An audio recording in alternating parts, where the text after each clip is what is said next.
안녕하세요, 뉴스반장입니다. 혹시 기억나시나요? 지난 2022년 11월 17일 언론사들이 일제히 앞다퉈 다뤘던 용산 대통령실의 한 시행령, 당시 큰 논란이 됐었습니다. 대통령 경호처가 군경을 직접 지휘한다며 시행령 개정안을 추진한다는 내용의 보도였는데요. 당시 국방부와 경찰은 모두 반대 입장을 표명한 것으로 확인됐었습니다. 하지만 법제처 정부입법지원센터에 따르면 대통령실 경호처가 2022년 11월 9일 입법 예고한 대통령 등의 경호에 관한 법률, 대통령 경호법 시행령 개정안이 다음 해인 2023년 국무회의를 통과해 같은 해 5월 16일 공포된 것으로 확인됐는데요. 개정안은 2022년 입법 예고 직후 논란이 되면서 개정 절차가 잠시 중단됐지만 2023년 5월 1일 법제처 심사를 마쳤고 5월 4일 차관회의를 거쳐 5월 9일 국무회의를 통과했습니다. 그리고 이 개정안은 공포와 함께 시행됐는데요. 논란이 됐던 이 의문의 시행령이 국민들 몰래 쥐도새도 모르게 개정돼 시행된 겁니다. 그렇다면 과연 이 법률 개정은 무엇 때문에 개정한 걸까요? 대통령 경호처가 지원 나온 군과 경찰 인력까지 직접 지휘하겠다는 시행령 개정안이었는데요. 왜 갑자기 대통령 경호처가 군과 경찰을 지휘한다고 나섰던 걸까요? 당시에도 경호처가 독재정권 시절로 돌아가려는 거냐는 비판이 나왔고 국방부와 경찰도 반대 의견을 낸 것으로 확인됐는데요. 정부기관의 권한은 법으로 정해야 하는데 국회를 거치지 않는 시행령으로 정하는 건 헌법에 배치되는 일이었습니다. 하지만 그걸 밀어붙여 결국 개정에 공포한 거죠. 그렇다면 왜 이런 일을 벌인 걸까요? 여기서부터는 뇌피셜인데요. 현재 벌어지고 있는 상황을 미리 대비하기 위한 사전 포석이 아니었냐 하는 의심이 드는 겁니다. 이미 용산 대통령실을 둘러쌀 집회 시위를 진압하기 위해 경비계엄에 대해 손을 미리 본 거라는 거죠. 그 비상사태는 우리가 아니라 용산이 먼저 시작이 됐고 그건 총선 전부터 최근에 서울경찰청장 주재로 이상한 프로젝트도 있었습니다. 그 수도권 일원의 모든 지방청에 배속된 경찰 편제를 다 바꿨어요.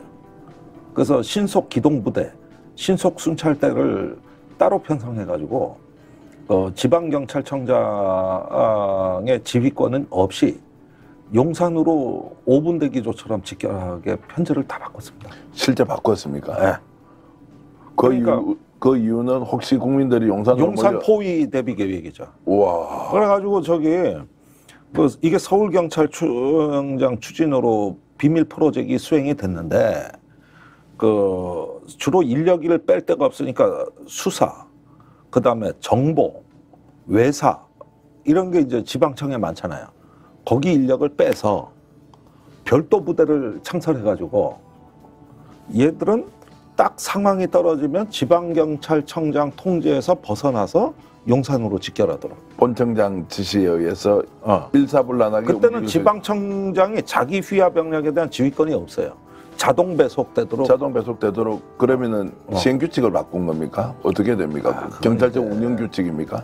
그거는 여러 가지 다 걸쳐 있는데 그 프로젝트가 완성되면서 동시에 경비계엄 계획도 다시 손본 걸로 알고 있어요. 경비계엄 계획을 손봤다. 경찰을 군이 지원하는 이런 형태의 새로운 체제 정비. 아까 용어를 뭐라고 그랬습니까? 경비계엄이죠. 경비계엄이라는 단어도 굉장히 생소한데 그런 있어요, 단어가 있는 경비계엄이라는 것은 경찰들을 통해서 계엄에 준하는 상황으로 군이 경찰의 그 치안 능력 부재를 지원하는 것이죠. 아니 근데 듣자마자 너무 충격적이었어요. 이거 벌써 다 끝난 얘기. 아니 끝난 얘기라는 것은 그렇게 지금 대통령이 준비를 하고 있다는 것은 그러니까 용산 포위 시위대. 그러니까 이제 집무실 이전하고 이제 문제가 터지는 거예요. 과거에 청와대는 경비가 수월했다고. 최근 최혜병 사건에 개입한 정황이 드러나며 현직 대통령의 수사 개입, 직권남용, 사법 방해 행위가 사실로 확인되고 있는데요. 이는 대통령 탄핵 사유로 중대범죄이자 국정농단 사건인 겁니다. 이와 관련해 김종대 전 정의당 의원은 자신의 휴민트를 통해 수집된 정보라며 여러 가지 가설을 내놓은 바 있는데요. 구체적인 내용에 대해서는 정확히 밝히지는 않았지만 김 전 의원 뇌피셜로는 윤 대통령이 자신이 살기 위해서 군과 경찰을 동원할 계획까지도 논의하고 있다는 의심이 든다는 내용이었습니다. 저는 사실 이 이야기를 듣고 무섭다는 생각을 감출 수가 없었는데요. 2년간 윤 대통령이 무대뽀로 밀어붙인 여러 가지 모습을 볼 때 충분히 그러고도 남을 만한 인간이라는 생각 때문이었습니다. 2022년 11월 당시 대통령 경호처의 시행령 개정안은 이런 내용이었는데요. 대통령 경호에 투입된 인력은 3,000명 정도입니다. 경호처 700명, 군 1,000명, 경찰 1,300명 정도인데요. 군과 경찰은 지원 형식으로 인력을 보내고 형식적 지휘권은 각자 행사하고 있었습니다. 대통령 경호처는 앞으로 경호처 700명 외에 군과 경찰 지원 인력까지도 직접 지휘하겠다며 시행령을 개정해 공표한 건데요. 경호처장이 3,000명에 대한 지휘 감독권을 모두 갖게 된 거죠. 당시에도 군과 경찰은 각각 의견서를 내 시행령으로 규정하는 건 헌법과 정부조직법에 배치될 소지가 있다며 반대 의견을 냈는데요. 경호활동을 하는 군경찰에 대한 현장 지휘권은 필요하지만 경호처장은 경찰, 국군조직법상 경찰 국군에 대한 지휘감독 권한이 없다고 지적하기도 했습니다. 당시 더불어민주당 전용기 의원은 윤석열 대통령은 시행령 추진에 대한 잘못을 시인하고 군사정권 시대에 막강한 경호처로 회귀하려는 욕심을 당장 걷어들여야 한다고 지적했는데요. 결국 자신이 궁지에 몰려 탄핵당할 위기에 처한다면 당시 박근혜처럼 계엄령을 검토하고 이걸 시행에 옮기려 하는 게 아닌가 하는 걱정과 우려가 제 머릿속을 떠나지 않았습니다. 지금아 생각해보면 2022년 11월 대통령 경호실이 군과 경찰을 지휘할 수 있도록 시행령을 개정한 게 이와 관련된 게 아닌가 하는 합리적 의심을 하게 되는데요. 설마 그런 일은 일어나지 않겠죠. 하지만 어디로 튈지 모르는 인물이다 보니 아예 모든 걸 배제할 수는 없는데요. 이자의 언동을 예의주시해 볼 필요가 있습니다. 나는 8월 2일이 광란의 하루였다. 광란의 하루였다. 그러니까 모든 독재자는 항상 의심이 많아요. 그러니까 해병대가 자기를 완전히 능멸한 거다.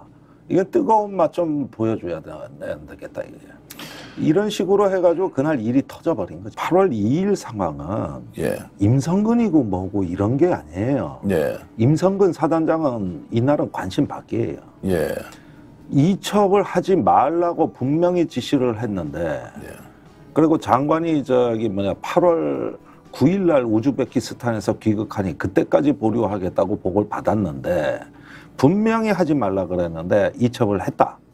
여기에 대통령 본인이 충격을 받은 거지. 그러니까 임성근에 관한 건 7월 31일 상황을 우리가 잘 살펴봐야 되는 거고 8월 2일은 비상사태로 받아들였다는 거예요. 예. 그러니까 대통령 통화를 지금 얘기하는 건 그 대목을 얘기를 하는 거죠. 자, 8월 2일 상황에서 극대노를 했다. 2차 이제 경로다라고 했던 요것은 정확하게 법적으로 따지면 대통령의 통치 행위에 대해서 명령을 불복종했다. 국군 통수권자의 지시를 이렇게 확대 해석할 수 있습니까? 아니 본인은 그렇게 생각했죠.